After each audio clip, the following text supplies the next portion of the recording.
Coup de canon, le podcast 100% Gunners proposé par Arsenal French Club.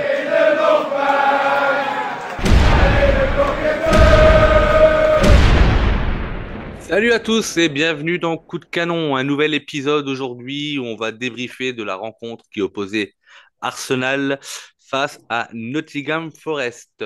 Pour m'accompagner aujourd'hui, deux membres de l'assaut, Louis Tartex.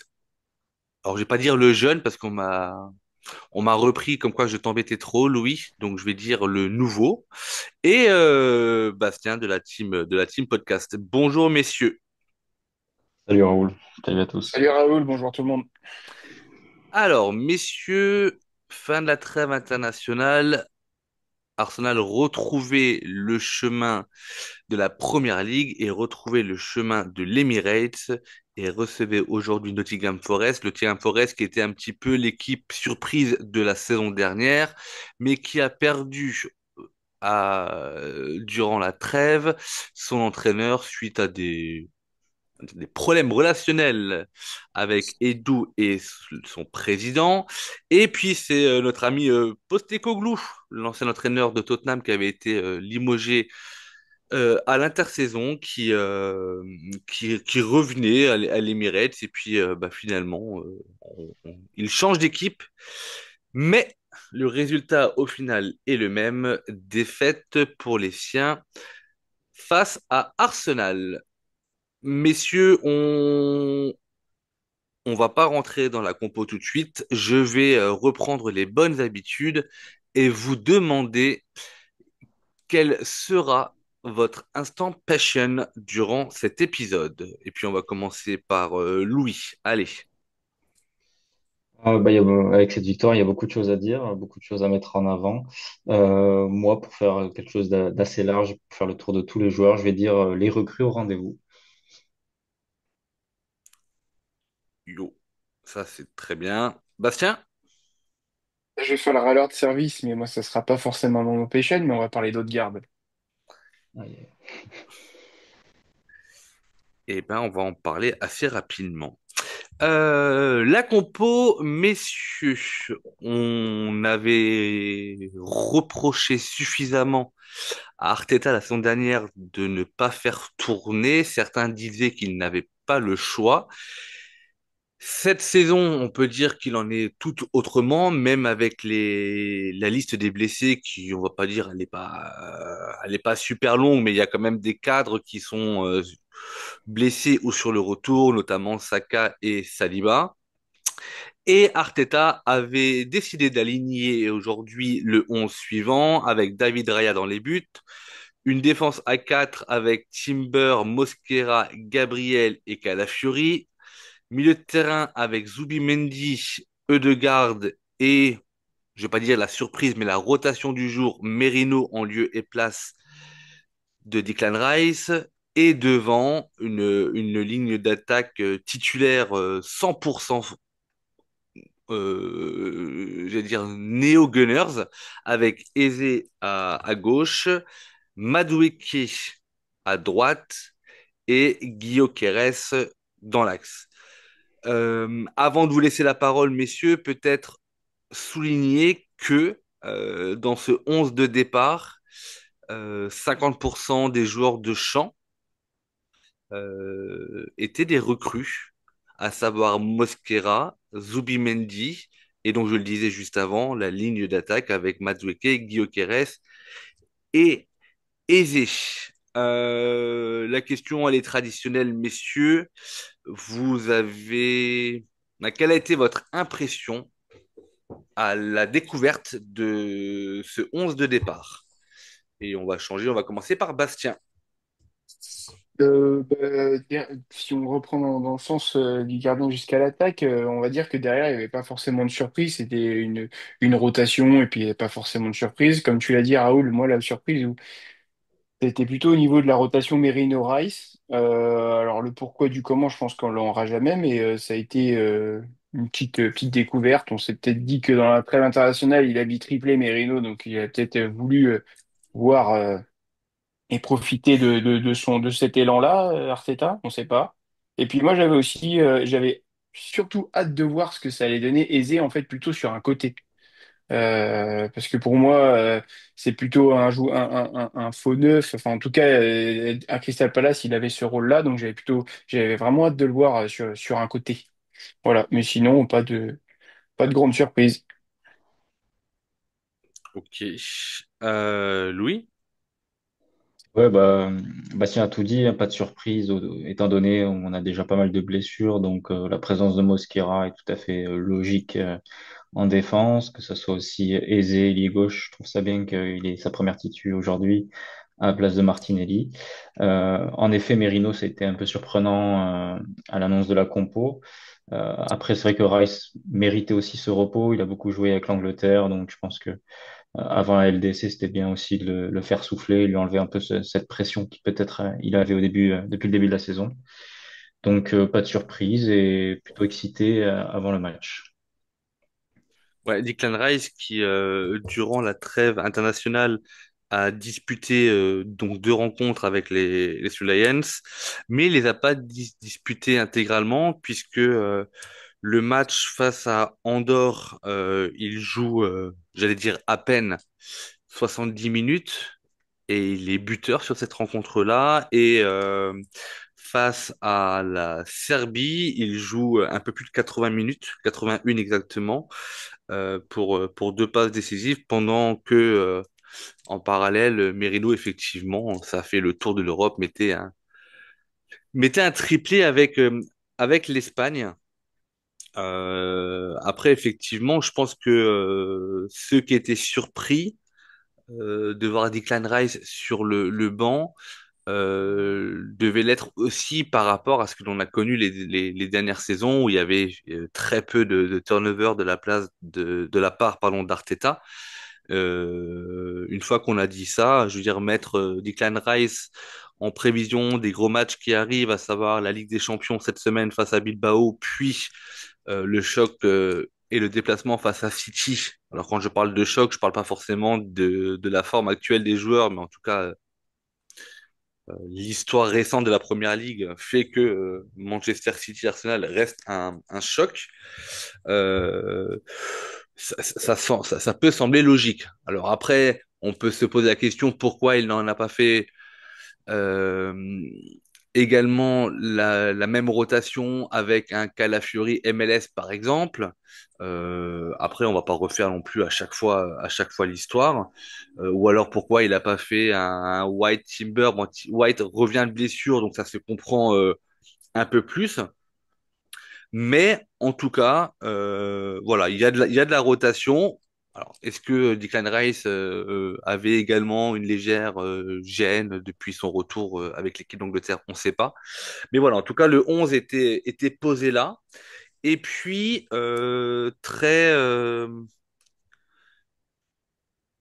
si on part de cette première période, euh, si on parle de cette première période, et si je devais la résumer, j'ai trouvé Arsenal très dominant, sauf les 5 dernières minutes où Nottingham Forest a essayé de faire quelque chose, mais voilà, c'était quand même une équipe très faible ou en tout cas faible de Nottingham Forest que l'on avait en face de nous.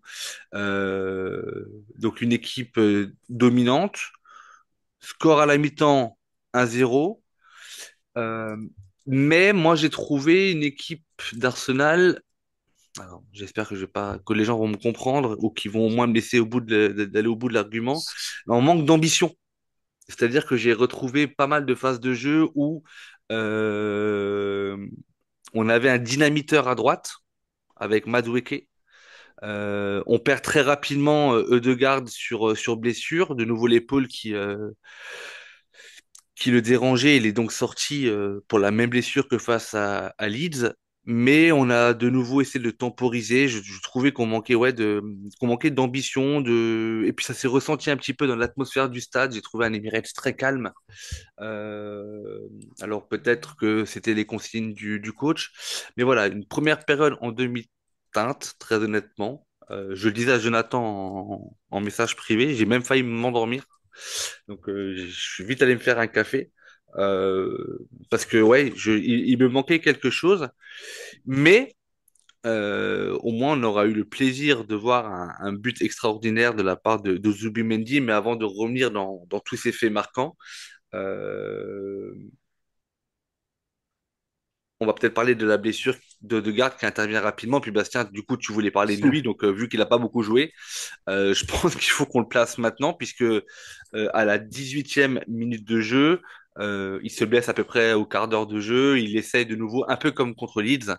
Et en fait, il n'avait pas fait Ouais. une mauvaise entame de match, mais la blessure l'a complètement ralenti. Et puis bah voilà, même pas 20 minutes de jeu. Et puis ça sort et c'est remplacé par Nwaneri.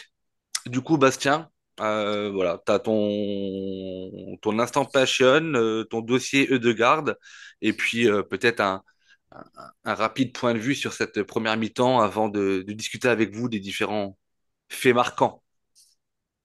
Ouais, pour le moment Pêchen, alors ça renvoie un peu à une discussion qu'on a eue en off avec notamment Richard. Je fais le porte-parole de son message. Je pense qu'il est temps qu'Arsenal s'achète une vraie infirmerie ou en tout cas qui règle vraiment les pépins physiques parce que quand on a des joueurs qui reviennent et qui se reblesse aux mêmes endroits un match sur l'autre. Enfin, il y a un moment, s'il a un problème à l'épaule, on le met de côté et puis on règle vraiment le problème. Là, surtout que c'est sur une action, bon, qui est il peut se faire mal, mais c'est une action un peu anodine dans un match de foot. Il retombe sur son épaule, paf, et ben c'est plié, alors il aurait peut-être pu être aussi au repos comme Rice pour ce match-là, et puis de se dire on prépare la Ligue des Champions, on a du monde sur le banc, cette année, c'est pas comme si on manquait un peu d'effectifs. Là, rebelote, un quart d'heure, 20 minutes, c'est plié, on n'a plus haute garde, tu vois. Donc pour un capitaine, déjà que et là, c'est pour faire un peu mon retour sur la première mi-temps. Déjà que je trouvais qu'il mettait pas forcément beaucoup d'intensité dans tout ce qu'il faisait haute garde. Là, il sort sur blessure. Ça fait chier. Ça fait chier. Donc, ouais, cette première mi-temps-là, moi, je trouvais qu'on avait la main mise sur le ballon. On a quand même eu des bonnes phases de jeu au milieu du terrain. Donc, je trouvais que ça combinait pas mal entre la défense et les milieux. On a eu sur des coups d'éclair et sur des coups de génie de Madueke un peu plus à droite qu'à gauche, mais on a eu quand même des bonnes phases où on a bien percé la défense. Et puis il y a eu cette teinte un peu, cet élément un peu pourri qui vient un peu gâcher la fête, on va dire, qui est la sortie d'Odegaard. Donc ouais, je pense que Arsenal sur ça, on a gommé pas mal de défauts de l'année dernière, mais alors ça c'est encore un fléau qui nous suit quoi. Je sais pas ce que vous en pensez, messieurs, mais moi ça m'a bien gonflé. Bah, la blessure de Degarde, elle est malheureuse dans le sens où elle intervient dans une phase de jeu où on est sur une phase offensive, puisqu'il se blesse à l'entrée des 16 mètres. Je crois que c'est suite même à un corner, je crois. En tout cas, Un corner, ouais. c'est sur un deuxième ballon. Et en plus de ça, si vous regardez bien, en fait, au début, quand il reste au sol, je me dis, purée, c'est la cheville. Parce que quand on regarde au ralenti, en fait, il y a deux joueurs d'Arsenal qui sont duels. Je crois qu'il y a Ødegaard et Gabriel. Mm. Et en fait, Gabriel, il met un tacle sur Ødegaard. Et au début, je crois que j'ai l'impression, moi, que vraiment dans le choc, quand on voit au ralenti, on voit vraiment le pied de Mm. Gabriel se poser au-dessus de la cheville de Ødegaard. Et je me dis, waouh, putain, si en plus on de ça, on se blesse entre nous, ok, sachant qu'on connaît la fragilité de la cheville de Ødegaard. Après, quand on revoit la Et la chute, finesse de Gabriel. ouais, en plus. Ouais, toujours.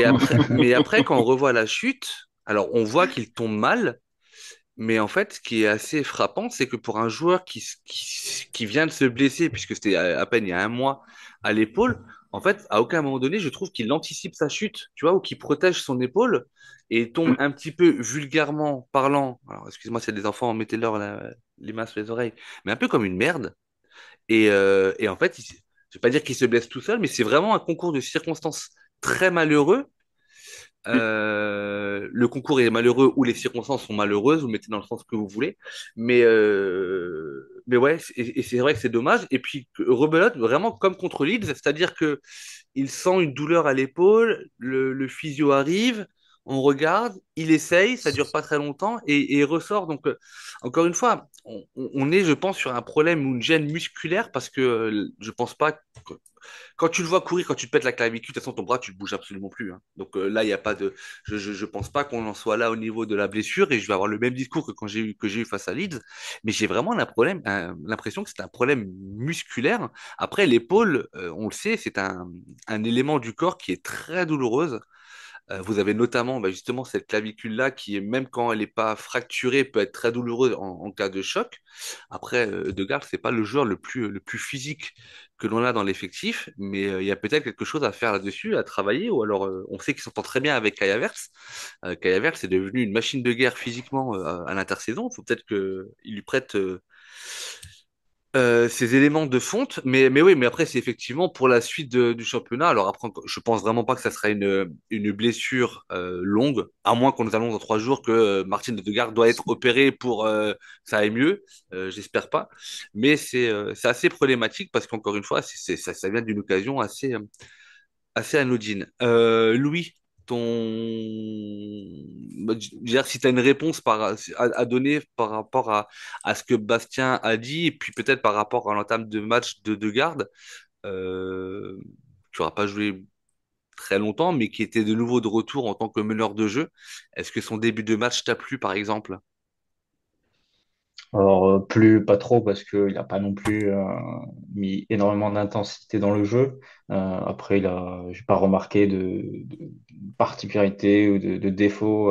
Voilà, il fait du haut de garde de ces dernières semaines, de ces derniers mois. C'est sûr que sa blessure c'est pas de bol. Je trouve que c'est vrai qu'il tombe mal et donc euh,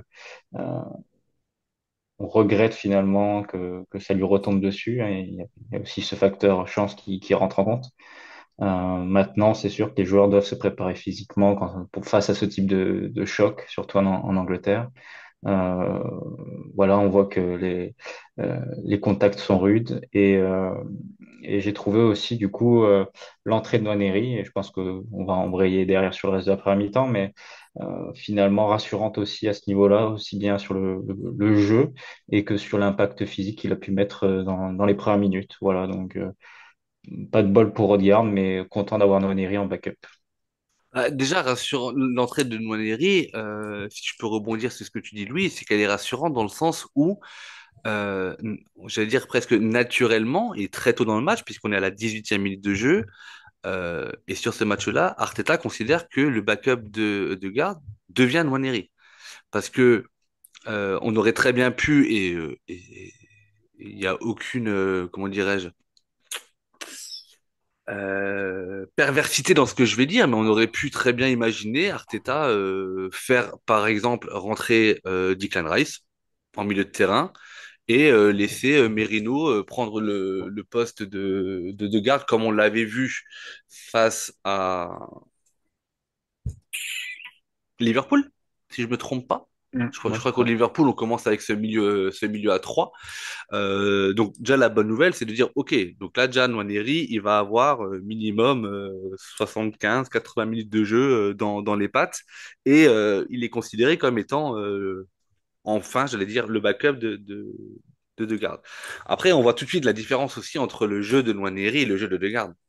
On voit que le jeu de Nwaneri, il est fait d'une prise de balle ou en tout cas d'une première touche qui essaie de le mettre en situation où il va aller chercher très rapidement la verticalité ou en tout cas l'accélération du jeu, là où Odegaard va être probablement un peu plus dans le contrôle, ce qui n'empêche que Nwaneri est capable aussi de garder le ballon lorsque le jeu le nécessite, ou en tout cas quand lui il estime que cela peut être utile.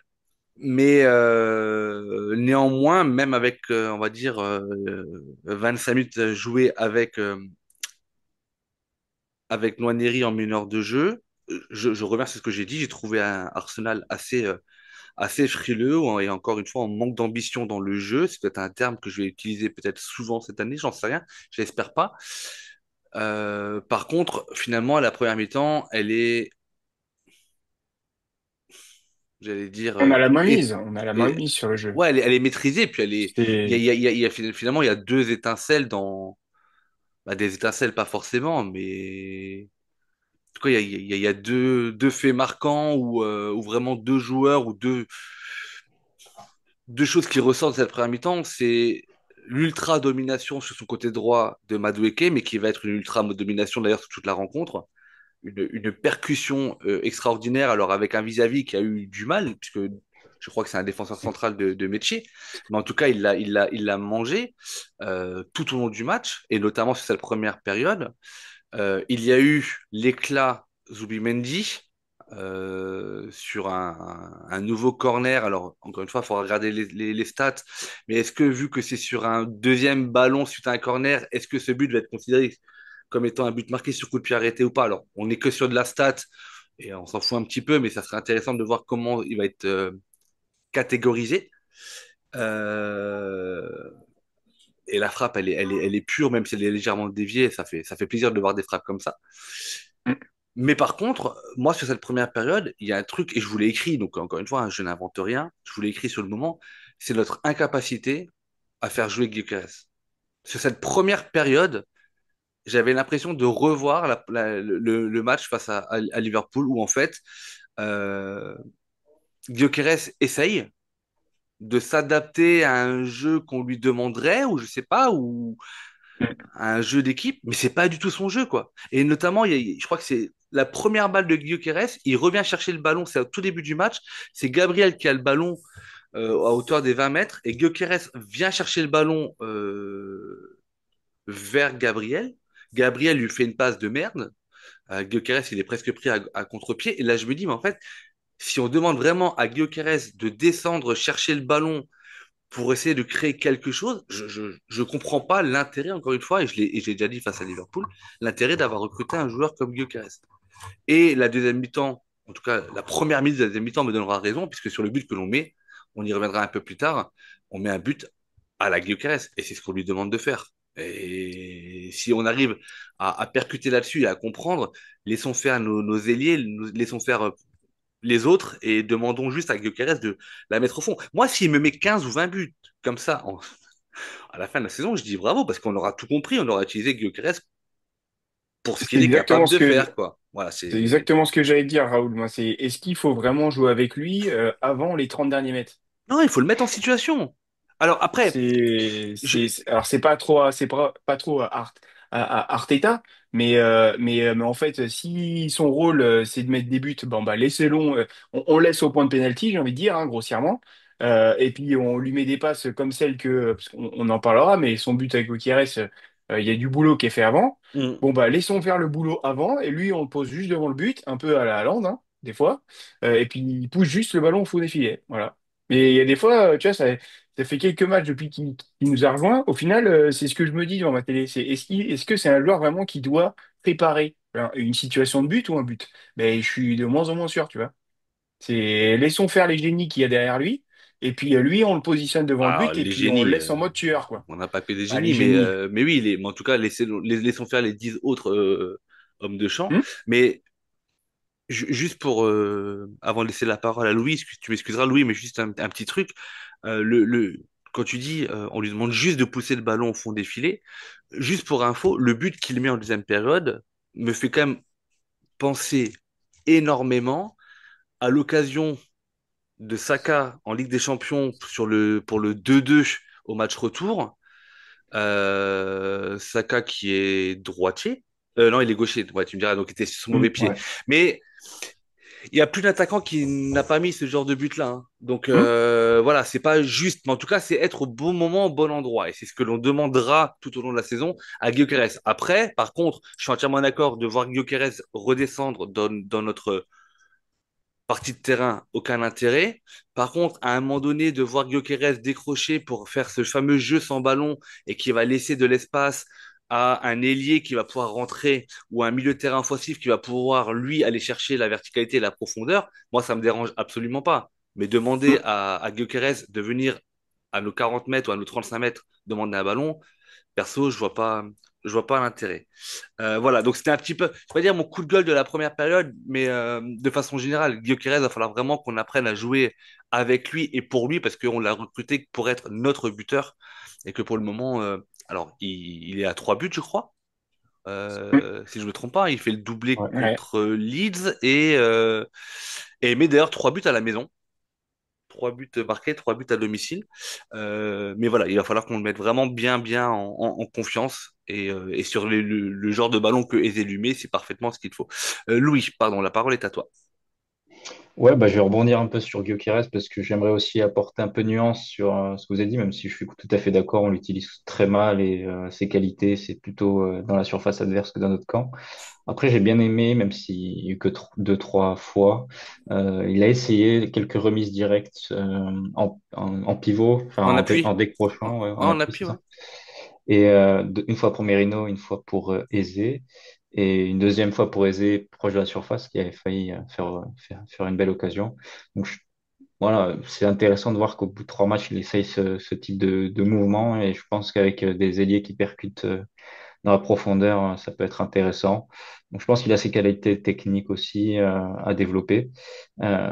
Maintenant, c'est sûr que c'est plus intéressant de l'avoir en profondeur, mais bon, face à des blocs plus bas, comme on l'a vu aujourd'hui, et contre Leeds, c'est sûr que il se cache un peu dans la défense et en attendant à avoir une grosse occasion. Voilà. Après, j'aimerais aussi apporter sur nos ailiers qui ont pas mal percuté, surtout Mhm. Madueke. Donc c'est un super point positif. Après, je reste pour l'instant sur ma fin sur le dernier geste, hein. Tu disais qu'on recherchait mal Gyökeres.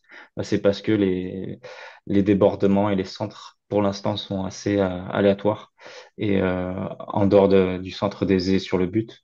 Donc voilà, il y a encore, je pense, des connexions à faire sur des appels. Je trouve que Madueke, parfois, il en fait peut-être trop et doit la mettre bien avant.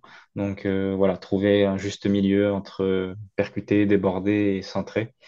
Et je pense que là, on sera redoutable si on arrive à connecter le neuf et les ailiers. Là, j'ai pas de souci à me faire. Après, on reste une équipe, encore une fois, hein, je le disais, hein, c'est 50% du 11 des 10 joueurs de champ qui n'étaient pas au club il y a encore 2 mois de Ouais, ça.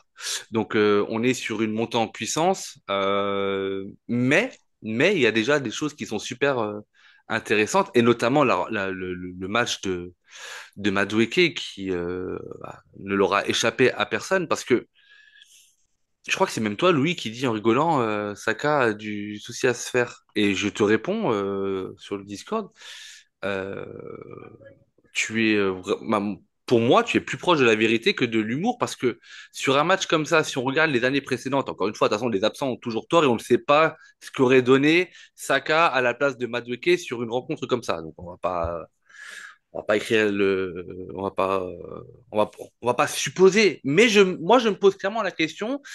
Si on regarde les matchs des années précédentes, par exemple, ou l'état de forme de Saka, est-ce qu'il aurait gagné autant de duels en un contre un, puisque à la base, c'est déjà pas son jeu à Saka d'aller tout le temps à la percussion duel. Saka, il est dans l'alternance, c'est-à-dire que il aime avoir le ballon dans les pieds. Madueke, ça l'embête pas d'aller avoir un ballon en profondeur ou dans les pieds. Donc il y a déjà une petite différence là-dessus. Et Madueke, il a le ballon 9 fois sur 10, il va aller percuter son défenseur systématiquement. Après, forcément, il y a du déchet, mais son jeu, il est vraiment dans la percussion. Saka, il a un jeu différent. C'est-à-dire que Sacha, ça va être... Saka? Pourquoi Sacha? J'en sais rien. Saka, il va aller percuter une fois sur deux, et l'autre fois, il va revenir, il va refaire le fameux circuit avec Degarde, avec Timber, avec Zubimendi par exemple. Donc ouais, donc si on a aujourd'hui un milieu, un ailier pardon, qui percute sans cesse et qui passe 7 fois sur 10, c'est plus intéressant à mon sens qu'un Saka qui va aller percuter une fois sur deux et qui le reste du temps va faire une passe en retrait ou qui va jouer un peu plus la sécurité. Donc de toute façon on n'en est pas là, il est absent, il va avoir un temps, il va revenir, mais en tout cas c'est là où on voit d'une part la richesse de la profondeur de banc, la richesse de l'effectif, l'intelligence du mercato, parce que ces questions-là, on ne s'est posé clairement pas la saison dernière, hein. Donc c'est là qu'on voit qu'il y a des choses qui se mettent vraiment en place et que on peut être sur une grande année. Il faut le dire les choses. Ça reste Nottingham Forest, mais en tout cas voilà, tout ça nous fait dire que quand on regarde les absents et les gens qui étaient et les joueurs qui étaient encore sur le banc aujourd'hui, bah c'est pas déconnant, hein.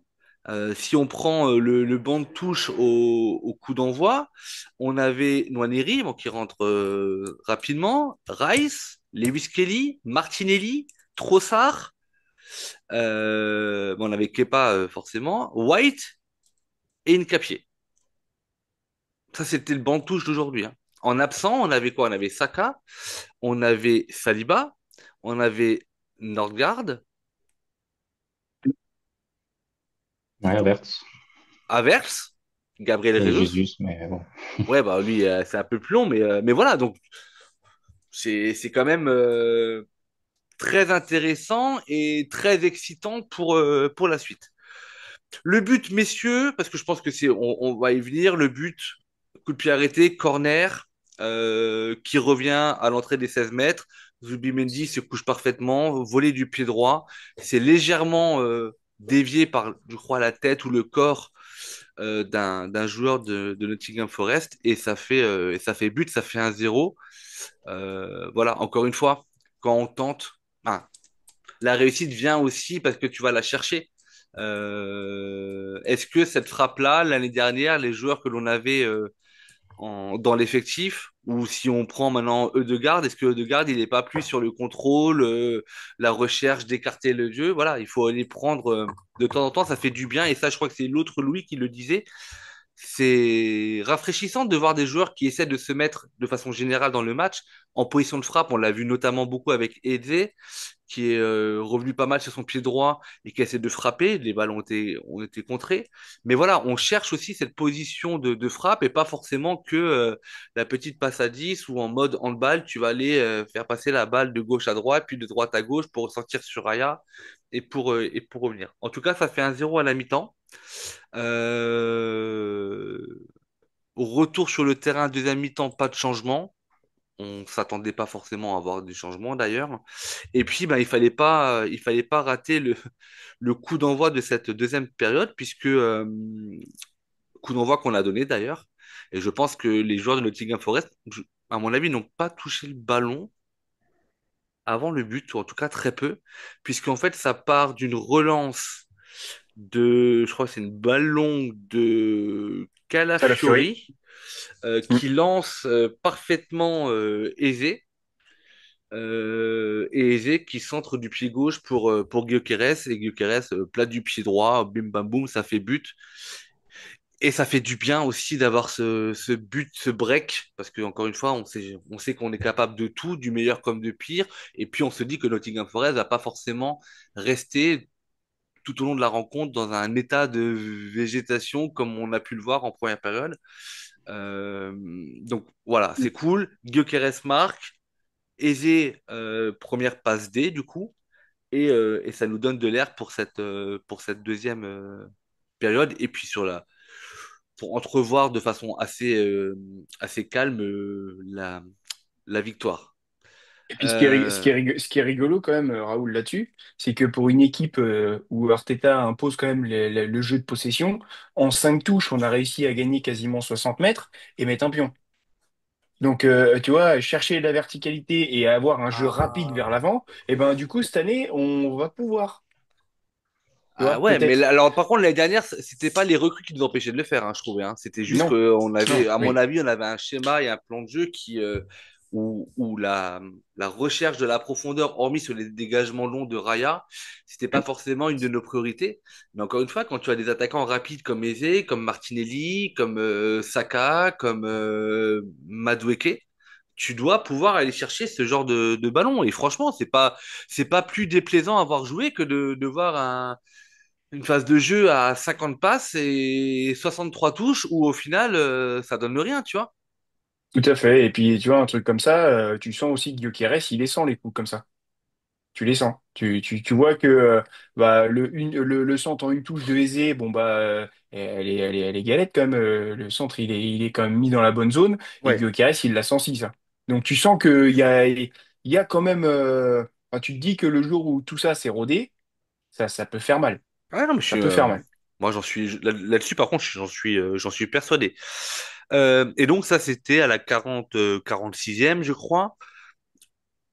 Le match finalement, la deuxième période va se dérouler un petit peu comme la première.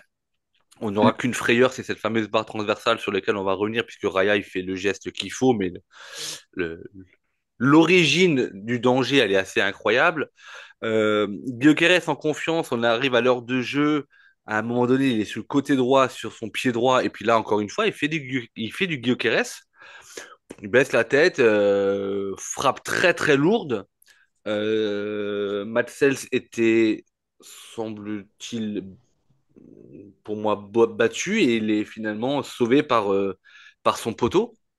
Mais encore une fois, c'est aussi l'une des caractéristiques de Gyökeres, c'est aussi de pouvoir frapper à l'entrée des 16 mètres, dans des, j'allais dire pas forcément face au but, mais avec des angles peut-être excentrés. Et il y a cette puissance de frappe-là et on va pouvoir aussi jouer dessus, ce qui est assez agréable.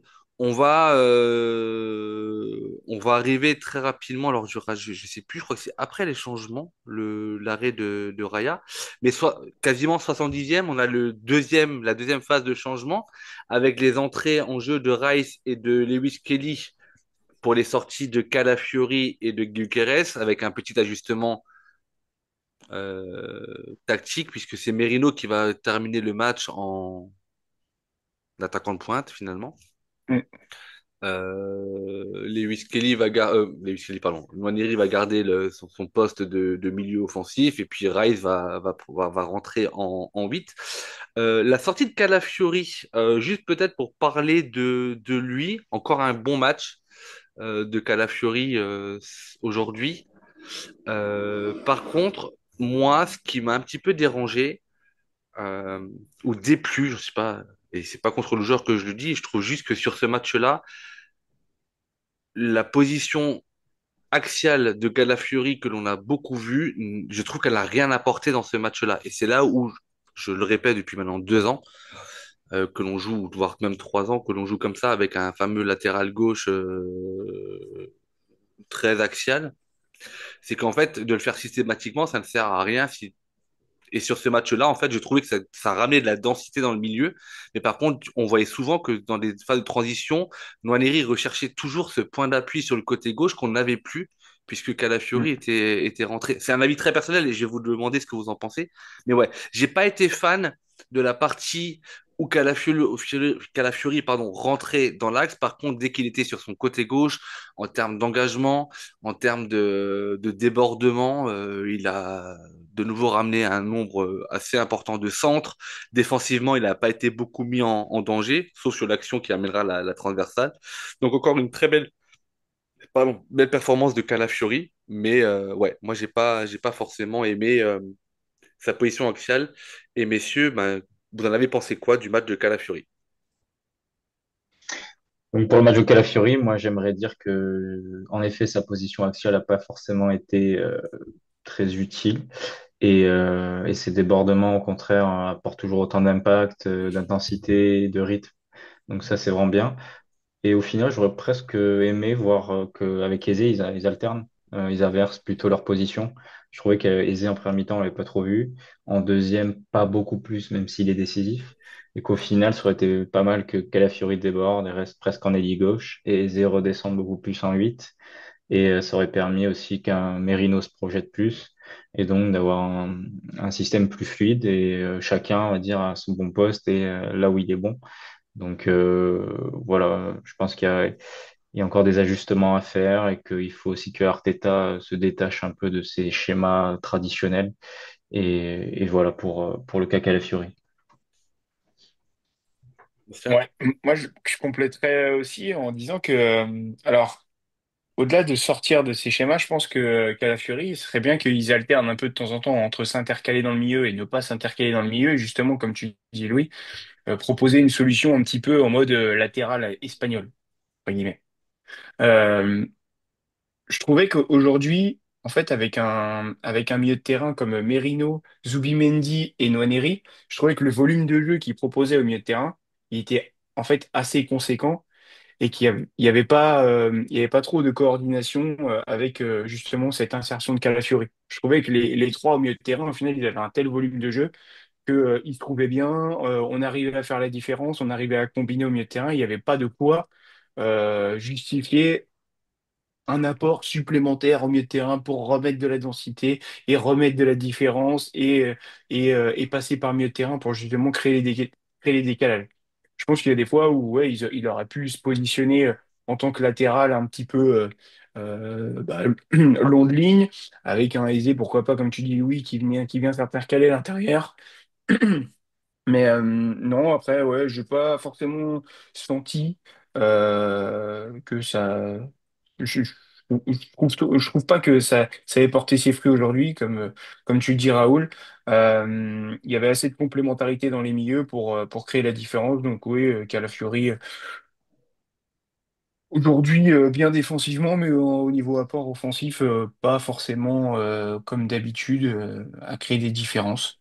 Qu'est-ce que j'avais noté d'autre aussi? Ça, c'est peut-être dû aussi à l'absence de Rice, qui de temps en temps, on voit qu'il est un peu plus dans la verticalité, qu'il déserte un peu plus le milieu de terrain pour avoir un apport offensif, ce qui laisse un peu plus de place à Calafiori. Là, aujourd'hui, vu qu'il n'était pas là, bon, est-ce que c'est le fait qu'on ait fait ce changement-là que Calafiori n'a pas eu tant d'apport que ça au milieu de terrain? Je sais pas. Mais en tout cas, je suis bien d'accord avec toi, Raoul, et avec toi, Louis, pour dire qu'aujourd'hui, Calafiori n'a pas forcément fait de différence en s'intercalant à l'intérieur. Ouais, moi je suis pas d'accord avec ta dernière remarque, Bastien. Après, je veux pas faire un Ouais. dossier non plus super long avec Calafiori, mais quand tu prends l'exemple, ben, quand tu donnes l'une des raisons possibles étant que Rice n'était pas là et que Rice aime bien la verticalité, etc. Je trouve que depuis le début de saison, on voit un Rice qui est très très bas dans la nouvelle disposition tactique d'Arteta et qu'il est souvent très aux côtés de Zubimendi. Et donc, du coup, je retrouve pas le Rice, moi, j'en ai déjà parlé d'ailleurs Mm. ben, souvent, soit dans les débriefs de match, soit dans l'apéro AFC, dans les spaces du lundi soir. Je trouve que Rice est beaucoup plus bas que l'année dernière. Et moi, ça m'embête un petit peu parce que justement, j'adorais cette percussion qu'il pouvait avoir qu'on a retrouvé là en fin de match un petit peu, mais voilà, sa percussion, balle au pied, avec la puissance qu'on lui connaît, et un petit peu le chien fou qui aussi physiquement a les capacités de faire et de répéter les efforts. Mais voilà, la petite précision que je voulais apporter. On va terminer là la parenthèse qu'a la Fury, parce qu'encore une fois, il n'a pas fait un mauvais match, et que voilà, je voulais juste dire que sur ce match-là, je l'ai trouvé beaucoup trop axial et que ça n'a pas forcément apporté quelque chose. Rice, on y revient puisqu'on vient de parler de la deuxième séance de changement avec son entrée en jeu et ainsi que celle de Lewis Kelly. Rice que l'on retrouve 3 minutes après, presque à la retombée, ou en tout cas à l'interception ou à la finition d'un centre du C'est flamboyant ça. Madueke. Encore une fois, il lui manquait pas grand-chose, mais voilà, on se rend compte que le score aurait pu C'était être Timber, je crois, Raoul. qui fait le Euh, centre. ouais, Ok, il me moi je me semble. suis noté Madueke, mais Centre du pied droit, ouais. non, Fort. non, tu as raison, Timber, ouais, Pirois, tu as raison, pardon.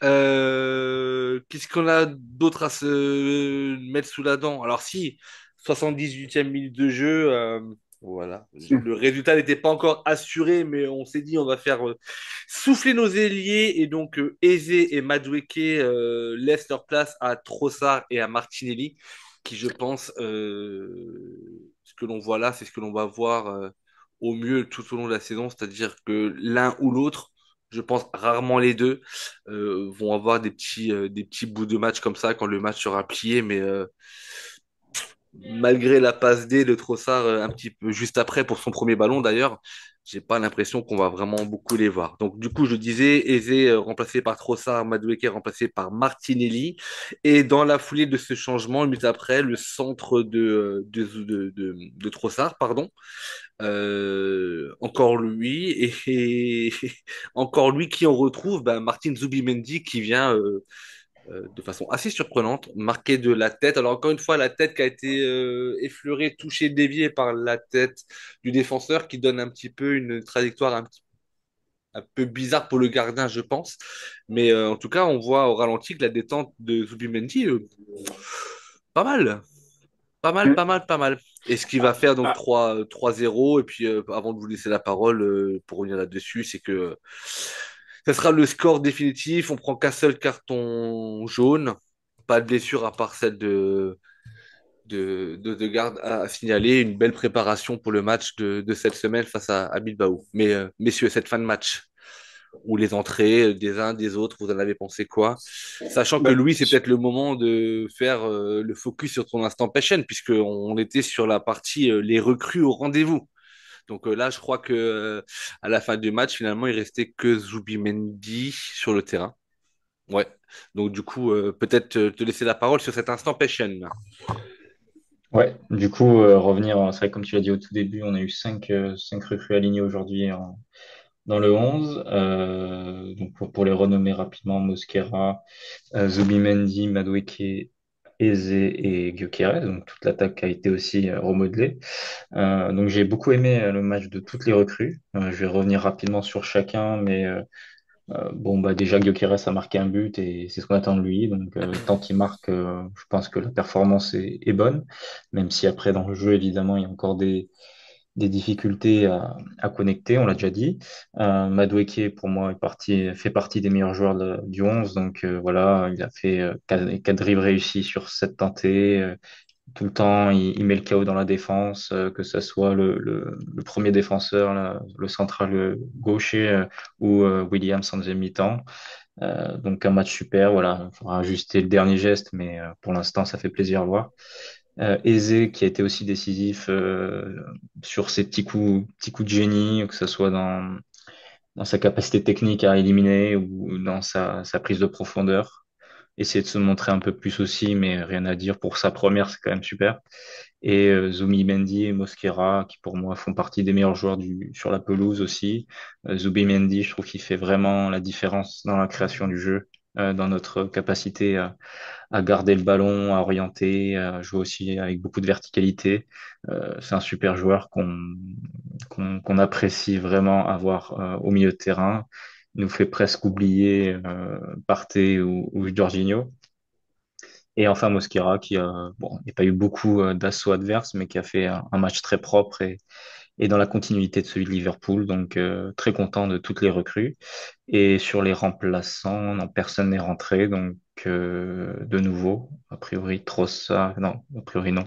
Donc voilà pour ces cinq-là. Et ça, voilà, on peut être très content de leur impact. Et au final, ils peuvent aussi venir concurrencer les cadres qui sont là depuis plusieurs années. Bastien, sur le but, sur ce il que y a tu deux. veux, ce que sur- Louis a sur- dit, sur- sur... alors, je suis complètement d'accord avec Louis. Globalement, tout le monde remplit la feuille de route, je pense, qui avait été fixée par Arteta. Il y a la victoire, il y a les buts, et puis les nouveaux venus se sont vraiment bien intégrés. Sur le but de Zubimendi, au-delà du duel que Zubimendi gagne sur Nico Williams, il y a deux choses moi qui m'ont plu et qui m'ont un petit peu tendu. C'est un peu les mêmes choses que je dis à chaque podcast, mais le langage corporel de Trossard. Moi, personnellement, il met une galette parce qu'il touche une zone pour le but de Zubimendi, il met le ballon dans une zone. Enfin, c'est la balle, elle est excellente, hein. La passe D, elle est fantastique. Par contre, derrière, tu te rends compte, et ça, si tu veux aller loin, en tout cas, ça, c'est ma vision, mais si tu veux aller loin et aller chercher un titre, il faut y aller à 18 joueurs, hein. Et quand lui, il rentre et qu'il fait limite un peu la gueule, même quand il met une passe décisive à un de ses camarades, ça me gêne un peu. Donc, je sais que on n'est pas beaucoup à être dans le bateau pour Trossard, mais sur des perfs comme ça, c'est dommage qu'il n'aille pas célébré avec les copains et que il s'intègre pas pleinement dans un objectif commun. T'as l'impression qu'il est encore en décalé, le gars. Mais sinon non, Zubimendi, deuxième but, vraiment pas mal. Et puis ça change un peu. Une petite reprise et puis un but matché de la tête, plutôt pas dégueulasse quand même pour ses premiers buts avec Arsenal. Ouais, bon, Trossard, le cas Trossard, de toute façon, on sait comment il est. Il a rarement été très expressif et je pense qu'il se rend compte que je pense qu'il se rend compte que ces minutes, je vais pas dire sont comptées, mais en tout cas qu'il va pas avoir énormément de temps de jeu cette année. Et puis voilà. Après, essayons de tirer un petit peu quand même de positif pour pas qu'on nous Mm. qu'on nous reproche d'être dans une négativité continue, mais je pense que on peut regretter effectivement dans une après-midi où finalement tu fais ton Ah troisième ouais. clean sheet en 4 matchs, que tu mets 8 buts en 2 matchs à domicile. Bon, t'as la défaite la défaite, la blessure, pardon, de ton capitaine, mais quand on voit effectivement, par exemple, la joie de Madueke Mm. sur le but de Zubimendi, puisque c'est Madueke qui a tiré le corner, quand tu vois la joie d'Eze sur le centre qu'il fait à Gyökeres et Gyökeres qui va le remercier. Effectivement, on a plus envie, nous, en tant que supporters, de voir des Ah images ouais. de cohésion que de voir des joueurs qui boudent. Après, encore une fois, avec des effectifs comme ça, et ça, je pense qu'on en reparlera prochainement, la difficulté va être de garder tout le monde dans le... Pardon, j'ai coupé le micro pour éternuer. La difficulté va être de garder tout le monde dans le même bateau. Et on sait que en prenant des exemples à Liverpool, par exemple, les années passées, ou sur Manchester City, les années du titre, par exemple, Manchester City, Guardiola le faisait, le faisait très bien, tu vois. Donc du coup, Ouais. on sait qu'il y a ce risque-là. Plus tu as un effectif de Mm. qualité, et plus tu vas avoir des gens qui vont être sur le banc, qui vont estimer avoir le niveau de la première ligue, qui est certainement vrai, mais qui doivent aussi accepter d'avoir une rotation, un turnover, de ne plus avoir cette place de titulaire absolu. Et c'est un petit peu Louis, l'autre, du coup, le soulignait beaucoup dans ses explications avec Jonathan, c'est la méthode un petit peu Bertha, c'est-à-dire que Bertha ne Mm. recrute pas des titulaires ou des remplaçants, il recrute des joueurs compétents, bons, qui correspondent à des profils, et Arteta après de faire son 11. Donc voilà, en tout cas, belle après-midi, même si tout n'aura pas été parfait, franchement, ça n'a pas été non plus une purge. On pourra regretter l'ambiance à l'Emirates quelquefois, mais voilà, en tout cas, c'est une victoire qui nous permet de rebondir après la défaite concédée avant la trêve internationale face à Liverpool, où ça pouvait laisser peut-être beaucoup d'interrogations dans la tête de certains joueurs. Là, on fait un 9 sur 12. C'est un début de championnat, somme toute, très, très correct. C'est vrai que Mm. d'avoir perdu contre un concurrent direct est plus dérangeant dans le sens là que si on avait perdu contre une autre équipe. En tout cas, voilà, c'est 3 points pris. On prend la tête du championnat en attendant pardon, les matchs de ce soir et de demain. Donc, c'est une belle soirée. Messieurs, avant d'arriver à vos tops et vos flops, moi, je voudrais juste souligner, parce qu'on n'en a pas beaucoup parlé, et c'est vrai qu'on ne veut pas faire forcément du cas par cas dans ces débriefs, mais j'aimerais qu'on ouvre un tout petit dossier sur le cas Mosquera. Messieurs, parce que je crois c'est quoi, 21 ans, je crois, si on rappelle Mm. son Ouais. âge, 2 fois titulaire, bah, une fois titulaire et une fois où il a joué quasiment toute la rencontre avec la blessure très précoce de Saliba face à Liverpool. Et franchement, Ouais. deux masterclass, deux copies quasiment parfaites à chaque fois. Sur la rencontre d'aujourd'hui, franchement, rien à redire, à part peut-être en deuxième période une petite incompréhension avec Timber, mais encore une fois, sans conséquence. Donc voilà, donc on va pas non plus faire un débat de 15 minutes sur Mm. une incompréhension entre deux joueurs, sachant que ça n'a pas amené de but ou un penalty ou de carton. Mais très serein le garçon pour son jeune âge. T'as l'impression que ça fait 10 ans qu'il est chez nous, quoi.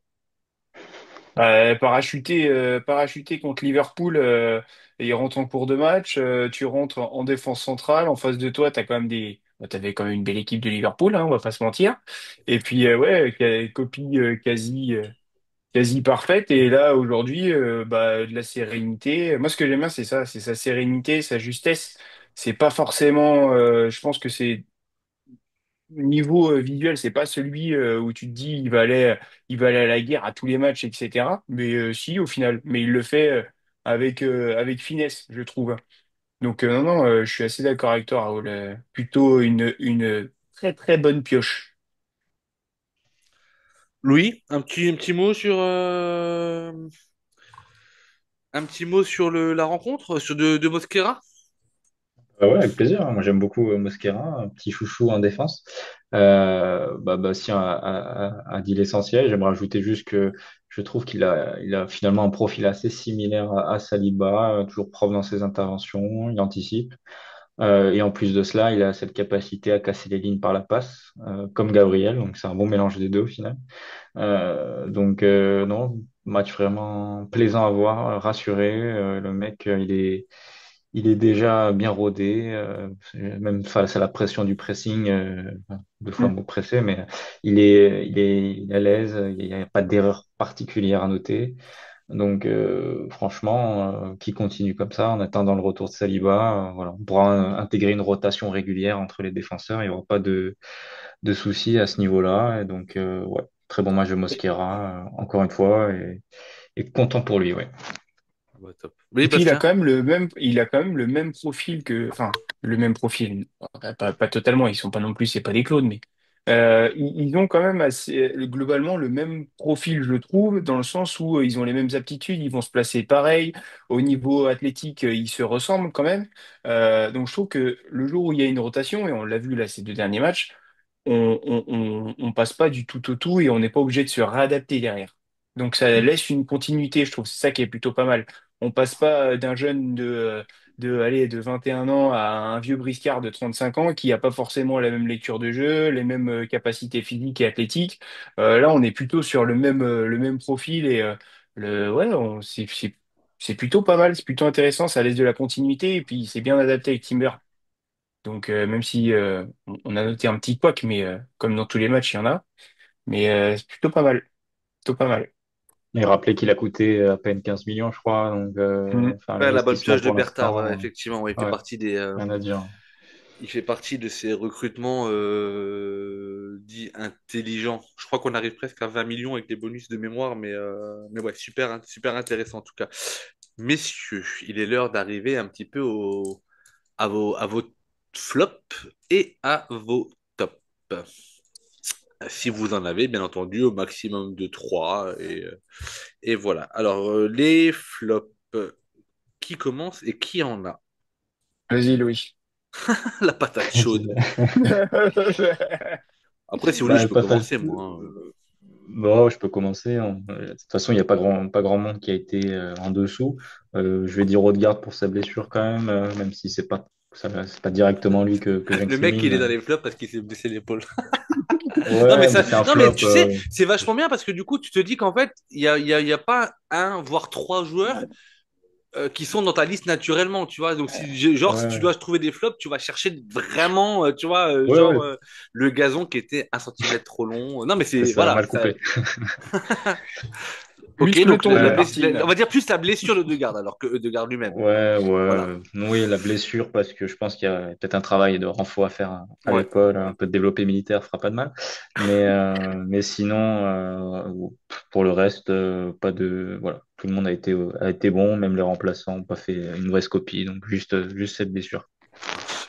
Bastien, tes flops de la rencontre. Ben justement, moi j'ai dû chercher et me creuser un peu la tête pour trouver justement ces flops. Ben, du coup, on va tirer sur les adversaires. Moi, je mets la défense de Nottingham parce que quand même, ils nous ont habitués à mieux les dernières. J'ai mis la fin de la première mi-temps qui a été, alors, comme tu l'as dit tout à l'heure, Raoul, Nottingham a essayé et Hmm. nous, c'est là où on a été le moins en forme, entre guillemets. Donc, je l'ai mis dans les flops. Et j'ai mis en troisième l'impact de Martinelli, en fait, le poids de Martinelli sur les défenses adverses qui se réduit de match en match, en fait. Oh, le pauvre, Quand, il a déjà pas eu beaucoup de temps de jeu et ben, oui, Ouais. oui, ben, j'ai dû creuser, Raoul, j'ai dû creuser. ah, bah, fallait. Non, mais t'as raison, fallait mettre le body language de Trossard hein, pour ces cas-là. Mais Non, non, non, mais après, vous êtes libre, vous le savez. Non, mais je plaisante. Moi, les flops, très clairement, j'en ai aucun au niveau des joueurs. Franchement, il y en a aucun qui mérite vraiment de dire ouais, lui il m'a saoulé ou quoi que ce soit. De façon générale, je mettrais, si je devais mettre, pardon, un flop dans cette rencontre-là, en tout cas un ressenti qui m'a un petit peu plus dérangé. Encore une fois, je vais le redire, c'est le manque d'ambition dans le jeu, notamment en première période, où voilà, où j'avais envie qu'on aille faire mal à l'adversaire et on était de nouveau dans un schéma très classique de jeu horizontal, de fait de passe, etc. Donc voilà. Et on n'a pas parlé, messieurs, de Raya, de l'arrêt de Raya. Mais bravo pour l'arrêt. Si je le critique pas, autant le saluer. Euh, donc voilà. Mais sinon, oui, effectivement, aucun flop. Au niveau des tops, je garde la parole. Je vous la laisse. Ouais, vas-y, Vas-y. Raoul. Ok, ben moi, il y a forcément Madueke. Il y a Mosquera. Et après, j'avais un petit cas de conscience. Je voulais mettre Timber. Bah, en fait, je vais mettre Timber. Je vais vous laisser mettre Zubimendi pour son doublé.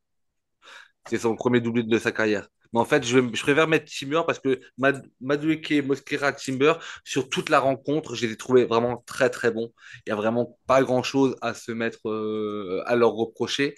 Zubimendi, forcément, fera partie des flops et je pense même très honnêtement que dans la méthode de vote, il va être player of the match. J'en suis quasiment sûr parce que encore une fois, il fait un Mm. doublé. Il n'a pas été mauvais, mais je trouve que il a été transparent parfois, pas forcément en difficulté, mais dans un placement que moi je n'aimais pas forcément. Moi, c'est un joueur vraiment que j'ai envie de retrouver très axial, comme premier relayeur, comme ah, voilà. Alors que je sais pas, il y a quelque chose qui me dérangeait parfois, mais effectivement, il peut être sans aucun problème dans le top de tout le monde. Et sachant que vous allez le mettre dedans, donc du coup, je reste sur Madueke, Mosquera et Timber. Louis, t'es top. Bon, je vais pas reprendre les tiens. De toute façon, il y en a beaucoup des tops. Je vais mettre Nwaneri, que j'ai envie de saluer pour avoir encore, comme contre Leeds, Mhm. vraiment bien pris le rôle de garde dans l'orientation, le contrôle aussi. Il a mis des tempos plus lents quand il fallait. Toujours cette verticalité qui lui va très bien dans son jeu. Vraiment, il apporte beaucoup, même face à des blocs bas. Donc, je pense il peut enchaîner. Ce serait bien que Arteta laisse Odegaard vraiment se soigner et que Nwaneri enchaîne définitivement. Voilà. Ensuite, Zubimendi, quand même, au-delà des deux buts, je trouve, contrairement peut-être à toi, Raoul, je trouve que il a été très constant tout au long du match dans son rôle de sentinelle, enfin de créateur. Euh, En première mi-temps, il y a cette volonté vraiment de relancer bas et de jouer sur une touche avec tout le monde et d'accélérer le jeu. Et c'est souvent dans les 30 derniers mètres que ça cale, où les offensifs peut-être ralentissent ou tergiversent. Et son match est très propre, très clean. Il y a pas d'erreur. Enfin, j'ai pas de souvenir en tout cas de perte de balle ou vraiment de grosses erreurs.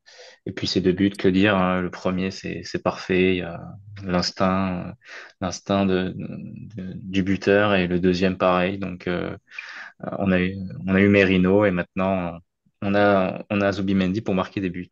Et en troisième, rapidement. Je vais saluer aussi la performance de Merino, même si on s'est demandé contre Liverpool s'il avait eu un match référence, bah, même si c'est pas un match parfait où il n'a pas brillé par rapport à d'autres, je trouve que c'est son match référence et c'est un petit top, mais voilà, je suis content aussi de son match. Voilà. Ça marche. Bastien, tu vois, on est déjà à 6 joueurs différents au niveau des tops. Ouais, il va falloir que j'innove là, Raoul. Ouais, bien sûr. Vas-y, dis-nous. Alors, je vais en reprendre un, tant pis. Moi, c'est Noaderi, mais sur son côté détonateur. Donc, moi, Mhm. c'est surtout sur ça que. Voilà. Et là, j'étais partagé entre saluer une performance d'un des joueurs d'en face, mais pas du tout. On va se concentrer sur nous. Et moi, je saluerai en top numéro 3 les sorties de balles en peu de touches de balle. On a sorti de balle en une ou deux touches, et c'était plutôt plaisant, en fait, sur le canapé. Donc, voilà. Ça sera mon troisième top. Et ton deuxième, du coup, je l'ai pas. Mon deuxième top, bon après j'ai regardé Allez, je vais mettre quand même un joueur d'en face, je vais mettre l'entrée de Dylan Bakwa, hein. L'ancien Girondin et l'ancien Strasbourg. Ah ouais, ok, d'accord, ok.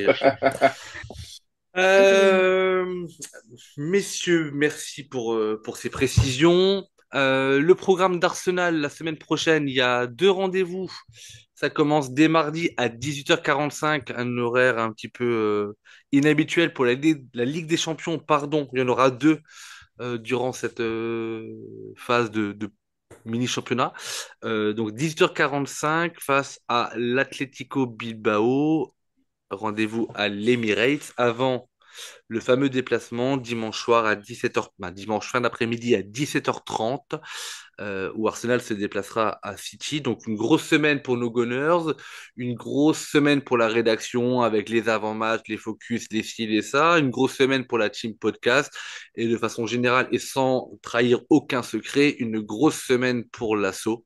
En tout cas, une grosse fin de semaine, un gros dimanche pour l'assaut. On a hâte de vous en dire plus prochainement. Louis, Bastien, merci beaucoup de votre présence. Ça fait toujours du bien de débriefer d'une victoire. Et je crois que même quelqu'un avait demandé des pronostics. Quelqu'un avait pronostiqué le 3-0. Les buteurs n'étaient pas les bons, mais le pronostic du score était le bon. Passez un bon week-end, messieurs. À très bientôt. Et plus que jamais, Common Gunners, ciao ciao!